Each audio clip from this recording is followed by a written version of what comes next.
আজকে 10ই ডিসেম্বর বিশ্ব মানবাধিকার দিবস।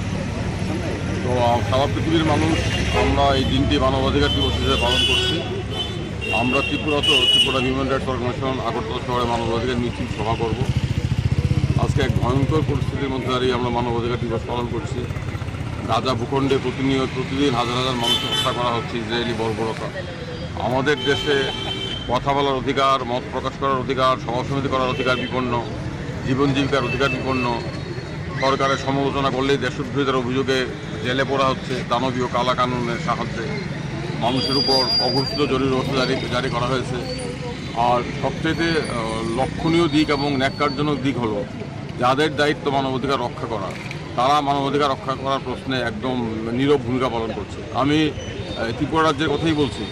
এখানে বিন্দুমাত্র মানবাধিকার নেই। এখানে কথা বলা, রাজনৈতিক মত প্রকাশ করা এগুলো বিপজ্জনক। কিন্তু আমরা দেখছি এখানে নারীদের, শিশুদের বিরুদ্ধে হত্যা, প্রতিদিন হিংসা বাড়ছে। কিন্তু আমরা লক্ষ্য করছি দুঃখজনকভাবে হলো সত্য, এখানকার যে হিউম্যান রাইটস কমিশন আছেন কিংবা মহিলা কমিশন আছেন, তথ্যের অধিকারের প্রশ্নে তথ্য কমিশন আছেন, তারা কোনো দায়িত্ব পালন করছেন না। তারা সব সরকারের কোলে দুলছেন।